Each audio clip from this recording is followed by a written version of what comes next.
के साथ आप समाप्त करें और रब का फरमान कुल ऐ मेरे मुस्तफा आप फरमा दीजिए, आप कह दीजिए। जरा अंदाजा लगाओ ये बात कितनी भली लग रही है और रब अपनी बात अपने महबूब से कहलवा रहा है। जब इसमें मेरी नजर पड़ी तो बरेली के ताजेदार की याद आई। बरेली के ताजेदार फरमाते हैं तो अब बरेली के ताजेदार ने क्या अपने अंदाज में कहा था, मैं तो मालिक ही कहूंगा कि हो मालिक के हबीब यानी महबूबो मुहिब में नहीं मेरा तेरा, भाई भाई में मेरा तेरा होता है, दोस्त दोस्त में मेरा तेरा होता है, रिश्तेदार रिश्तेदार में मेरा तेरा होता है, पड़ोसी और पड़ोसी में मेरा तेरा होता है। ये मेरा है और वो तेरा है, मगर महबूबो मुहिब में मेरा तेरा नहीं होता। जो मेरा है वो सब तेरा है, जो तेरा है वो सब मेरा।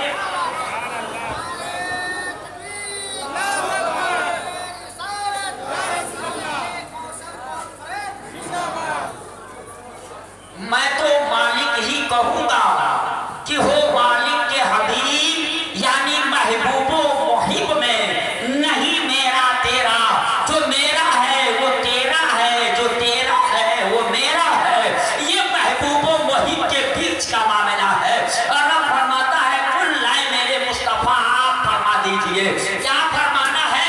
इन कुंतुम तुहिब्बून अल्लाह, ऐ लोगों अगर तुम्हें अल्लाह से मोहब्बत का दावा है तो सिर्फ दावा करने से काम नहीं चलेगा, दावे की दलील देनी पड़ेगी। और दुनिया में आप पहले स्टेज से सुनेंगे और जानते भी हैं, दुनिया में आदमी दावा कर दे तो अपने दावे की दलील पेश करने के लिए वो आजाद है, पाबंद नहीं किया जाता।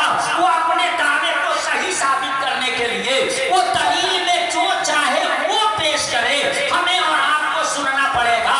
हम सुनने के बाद कह सकते हैं ये दलील कमजोर है, ये दलील मुनासिब नहीं लग रही है इस दावे के, मगर दावे की दलील पेश करने में तो वो आजाद होता है। वो जो चाहे वो दलील में पेश कर दे, अपने दावे की दलील जो चाहे वो पेश करे। सुनने के बाद आपको कहना है कि दलील अच्छी है या अच्छी नहीं। क्या बात? मगर सुनना तो पड़ेगा।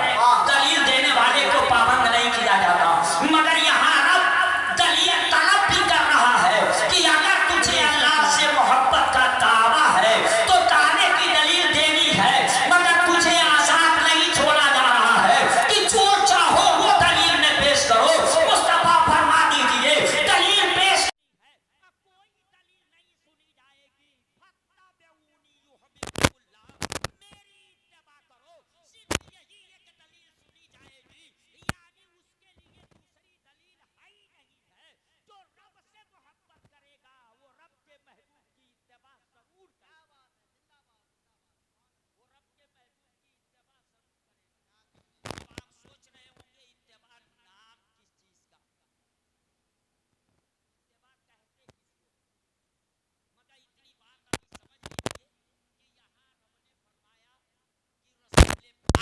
इत्तेबा करनी।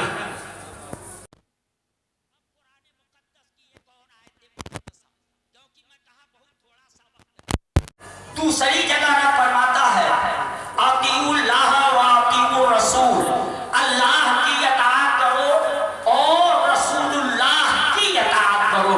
मैं कहा मुसलमानों कि वो शेर बरेली के ताजदार का महबूबो मुहिब में मेरा तेरा नहीं होता, और रसूल की इताअत ही खुदा की इताअत है, और रसूल की फरमाबरदारी ही खुदा की फरमाबरदारी है। और ये मैं नहीं कहता, पर रौना का मौलवी नहीं कहता, और अब खुद कुरान में फरमा रहा है मैं वो तेरी रसूल फकत अताअल्लाह, जिसने रसूल की इताअत की उसने खुदा की इताअत की, यानी इताअत रसूल ही इताअत खुदा, इताअत रसूल ही इताअत खुदा। दो आयतें हुई, एक आयत से पता चला रसूल पाक की इत्तिबा लाजिम, दूसरी आयत से पता चला रसूल पाक की इताअत लाजिम। वाह वाह वाह, सुभान अल्लाह। एक है इताअत, एक है इत्तिबा। बस इन दो बातों को आप ज़हन में रख लीजिए।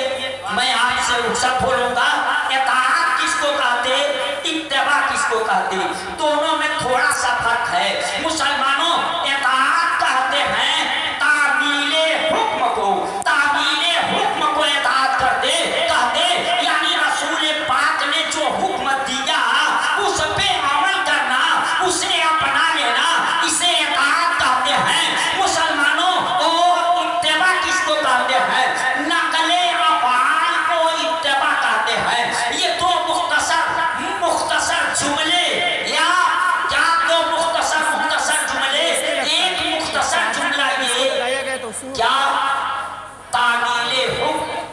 तामीले हुक्म को इताअत कहना।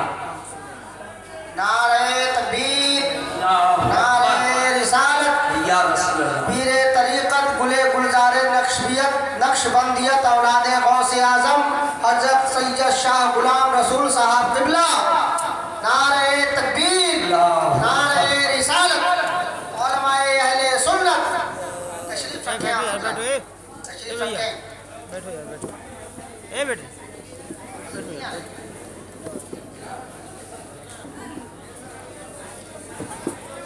तशरीफ रखें आप हज़रत। बैठ जाइए, बैठ जाइए, बैठ जाइए। आप लोग तशरीफ रखें और देखिए, मैं बयान कर रहा था, एक है इताअत, एक है इत्तिबा। इताअत किसको कहते हैं? तामीले हुक्म को। कोई हुक्म दिया आका ने और अपनाया आपने, तो ये इताअत हुई। मगर मुसलमानों हुक्म नहीं दिया, नकले अफ़आल को इत्तिबा कहते हैं। आका ने कोई हुक्म दिया नहीं, कोई काम किया, आपने काम को देख करके नकल कर लिया, आप भी वो काम करने लगे जबकि आपको हुक्म नहीं दिया गया था। तो तामीले हुक्म को इताअत कहते, नकले अफ़आल को इत्तिबा कहते। तो तामीले हुक्म के लिए तो नबी के अक़वाल की ज़रूरत पड़ेगी। नबी के अक़वाल की ज़रूरत तामीले हुक्म के लिए है। तो नबी के अक़वाल कहाँ मिलेंगे? तो नबी के अक़वाल तो मिल जाएंगे, मगर नबी के अफ़आल कहाँ मिलेंगे? आप इत्तिबा कैसे की जाएगी? मुसलमानों, इताअत तो की जा सकती है, इसलिए इताअत की जा सकती है कि नबी के अक़वाल आज मिलेंगे बुखारी के अंदर, मुस्लिम के अंदर, तिर्मिज़ी के अंदर, अबू दाऊद के अंदर। यहाँ तो अक़वाले रसूल मिलेंगे, आका का फरमान मिलेगा। अक़वाल तो मिलेंगे, मगर अफ़आल कहाँ मिलेंगे? और अफ़आल नहीं मिलेंगे तो हम इत्तिबा कैसे करेंगे? और रसूल पाक की इताअत और रसूल पाक की इत्तिबा और रहती दुनिया तक के लिए है। तो अक्ल कहती है अफ़आल भी चाहिए और अक़वाल भी चाहिए। अफ़आल तो किताबों के अंदर है, हदीस की किताबों के अंदर अक़वाले रसूल मिल रहे हैं, मगर अफ़आल कहाँ मिलेंगे? तो मैं कहूँगा अक़वाल को लेना है तो गौसे समदानी की ज़िंदगी देखो, मखदूम कचौचा की ज़िंदगी देखो। मुसलमानों, अक़वाल भी बचाए गए हैं और अफ़आल भी बचाए गए हैं।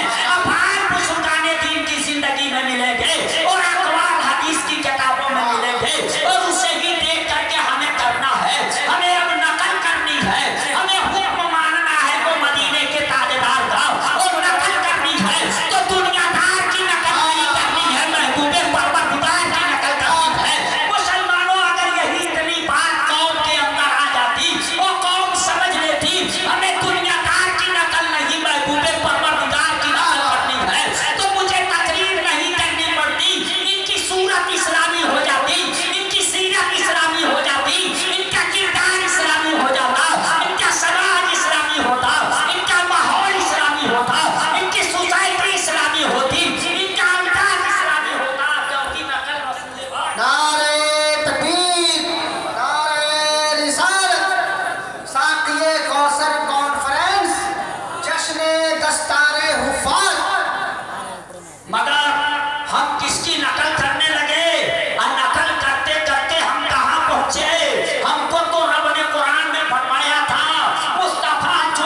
कलमा पढ़ने वालों की है। याद कर लेना मेरे भाव, कमोबेश 200 करोड़ की तादाद इस धरती के ऊपर कलमा पढ़ने वालों की है। आप इंसान का मर्डर न कीजिएगा, इंसान का खून न कीजिएगा, जरा बोलिएगा 200 करोड़ की तादाद आज कलमा पढ़ने। आप इंसाफ से बताइए इतनी तादाद आज से 10 साल पहले थी? इतनी तादाद क्या आज से 10 साल पहले थी? अक्ल वाले बैठे, शऊर वाले बैठे। आज जितनी तादाद कलमा पढ़ने वालों की है 10 साल पहले इतनी तादाद थी नहीं। 20 साल पहले उससे भी कम थी। 50 साल पहले इससे ज्यादा थी। बोल, बहुत इसके मुकाबले में बहुत कम थी। 100 साल पहले उससे भी कम थी। अब 1300 साल पहले अंगुली पे गिरने के लायक थे ना? थे कि नहीं थे? मेरे आका ने 1400 साल पीछे पलटो, मेरे आका ने करोड़ नहीं छोड़ा था। 200 करोड़ की बात अलग रखो, आज तकरीबन 200 करोड़ की तादाद कलमा पढ़ने वालों की धरती पे है। मगर मदीने के ताजदार करोड़ की तादाद नहीं छोड़े थे। 200 करोड़ तो ज्यादा होता है। मेरे आका को सिर्फ 1,24,000 को छोड़े थे। मगर वो 1,24,000 उठे क्या? देखते देखते पूरी दुनिया पे छा गए। और तारीख बताती है कभी रूम फतेह किया, कभी शाम फतेह किया, कभी यमन फतेह किया, कभी ईरान ने अपनी कामयाबी का परचम लहराए। और जिधर गए कामयाबी का पढ़ करके उनकी कदम बोसी करती नजर आई। मैं सोचने लगा कि जब काल में नमक के बराबर हम थे, कलमा पढ़ने वालों की तादाद अंगुली पे गिनने के लायक थी। काल में नमक के बराबर हमारी तादाद थी। उस वक्त हमारी कामयाबी का ये हाल था। हम जिधर भी गए कामयाबी का पढ़ करके कदम बोसी करती नजर आई। और हम पूरी दुनिया में कामयाबी को कामरानी का परचम लहराते रहे। आकर तो कहती है जब 1.25 लाख की हालत ये थी तो 200 करोड़ जब हो गए तो पूरी दुनिया में हमें को कामयाब होना चाहिए। मगर आज दुनिया पे नजर दौड़ा लो, चेचनिया देख लो, बोस्निया देख लो, फिलिस्तीन देख लो, अफगानिस्तान देख लो, इराक देख लो, अपना वतन अजीज हिंदुस्तान देख लो। पूरी दुनिया में तेरी हालत देख, तेरी हालत क्या है? तादाद तो 200 करोड़ की हो गई, मगर ये दिन क्यों देखना पड़ रहा है? वो 1.25 लाख थे, 1,24,000। मगर मदीने के ताजदार ने जो दिया था वो लेकर के चल रहे थे।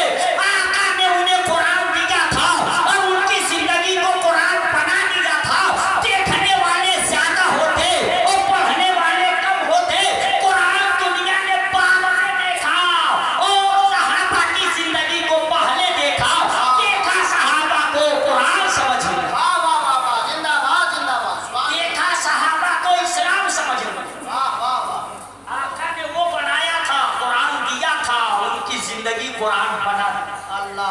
कुरान तो बंद करके रखे थे, देखने वाले सहाबा को इनको देख के इस्लाम कबूल किए, बाद में कुरान खोल करके पढ़े।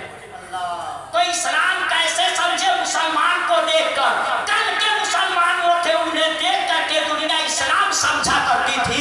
मगर आज हम ऐसे मुसलमान हैं कि हमें देख के दुनिया इस्लाम क्या समझेगी? हमें देख के दुनिया मुसलमान नहीं समझती जब तक आधार कार्ड न देख ले। जब तक मेरा आधार कार्ड न देखे पता नहीं चलता कि ये इधर वाले हैं। दुनिया इस्लाम क्या समझेगी? दुनिया कुरान क्या समझेगी? ये कहां से कमी आई? रब ने फरमाया इत्तबा करो रसूल पाक की, और इत्तबा नकले अफाल को कहते हैं। और रसूल पाक के अफाल की नकल किया होता तो आज तेरी ये हालत होती कि दुनिया तुझे देख के इस्लाम समझ ले, इस्लाम समझ लेते। मगर जो मदीने के ताजदार ने दिया वो इसके पास है नहीं, फिर भी ये वकालत करता है मौलवियों को चुप कर। वकालत की बुनियाद आज का मुसलमान बिल्कुल पागलों वाला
तो अब सफर के सवाल किया तो कहता है बादशाह सलामत ये तख्त तो मुझे दे दिया जाए, ये ताज मुझे दे दिया जाए, यहाँ का राज मुझे दे दिया जाए। उस वक्त बादशाह हंसा और कहा अब भी तुझे मांगने का ढंग नहीं आया।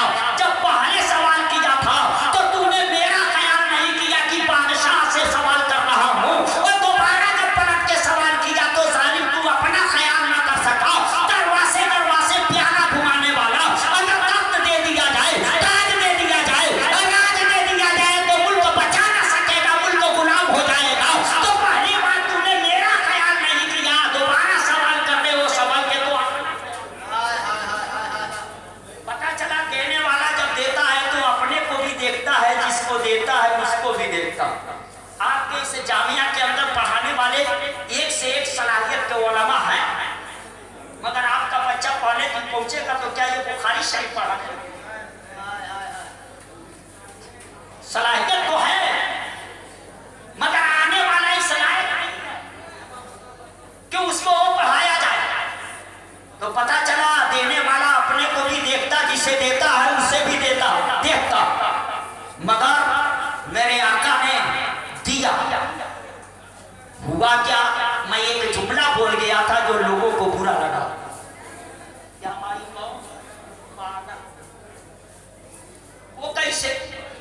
तो मैं आपको बताऊं एक लतीफा, जबकि मैं लतीफा नहीं कहता, मगर एक लतीफा, उसी पे मेरी बात खत्म। हर जगह की सभी हर चीज नहीं पैदा करती। एक जगह एक राजा था जिसके राज में बादाम की खेती होती, बादाम की खेती। उसने अपने 2 गुलामों को, 2 नौकरों को बुलाया और कहा तुम लोग आसानी से जितना ले जा सको उतना उतना बादाम इसमें से बांट लो। अब फला राजा के वहां ले जाकर के मेरी तरफ से तोहफा दो। क्या करो? मेरी तरफ से ले जाकर के तोहफा दे। वो दोनों के दोनों गुलाम आसानी से जितना ले जा सकते थे, मान लो 10-10 केजी बादाम बांध ली, सब पे रखे लेके चले। मगर वो दोनों के दोनों थे पाए, वो दोनों के दोनों थे पाए। एक गट्ठर बादाम सब पे रखा, मगर उन पागलों को पता नहीं था कि जो मैं ले जा रहा हूं और जहां ले जा रहा हूं वहां के लिए ये कितनी कीमती चीज, उनको नहीं पता। एक दूसरे से कह रहा है क्या, हमारा राजा पागल हो गया, हमारा राजा पागल हो गया। दूसरे ने कहा कैसे पता कि पागल हो गया? कहा अगर पागल नहीं होता तो है ये देता फल। राजा को बात तोहफा देने के लिए वो इसकी क्या कदर करेगा? यही दिया है बादाम। हमारा राजा पागल नहीं होता तो ये बादाम देता राजा के वहां तोहफा देने के लिए। इससे पता चला वो पागल हो। पागल की तारीफ यही है कि उसकी नजर में सब पागल, वो खुद को पागल नहीं समझता। जिसकी वो अपने को पागल समझ रहे वो पागल नहीं है, उसकी नजर में सब पागल। ये आपस में बात कर रहे हैं कि राजा पागल, बादाम दिया है उस राजा के लिए, वो क्या इसकी कदर करेगा? अरे कोई अच्छा फल दिया होता हम लेके जाते तो हमको भी इनाम इकराम मिलता। ये बात करते करते चले आए। अब दूसरे राजा के राज में जब दाखिल हुए, वो तराई का इलाका था, वो खूबसूरत खूबसूरत प्याज सलीके से सजा के दुकानदार बैठा था। वो दोनों बादाम लेकर के पहुंचे और बादाम लेकर के उसके पास गए। वो जाकर के कहते हैं एक काम करो, क्या ऐसा तुम कर सकते हो, ये मेरा वाला फल ले लो और ये अपना वाला खूबसूरत फल हमको दे दो। वो तो होशियार था, उसने कहा तराजू के एक पलड़े पे अपना बादाम रखो और इधर से प्याज उठा करके रख लो दूसरे पलड़े पे, बराबर करके वजन ले लो। 10-10 केजी अगर बादाम लिए थे तो ये बादाम दे करके और उसके बाद प्याज ले लिए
गुजारेंगे। ऐसा करके देखो, इंशाअल्लाह तुमको कामयाबी नहीं ढूंढनी पड़ेगी, कामयाबी का तुमको ढूंढ ले। वाखिरु दावाना अल्हम्दुलिल्लाहि रब्बिल आलमीन, अस्तगफिरुल्लाह रब्बी मिन कुल्ली ज़ंबिन व अतूबु अलैहि। अस्सलामु अलैकुम व रहमतुल्लाहि व बरकातुहू।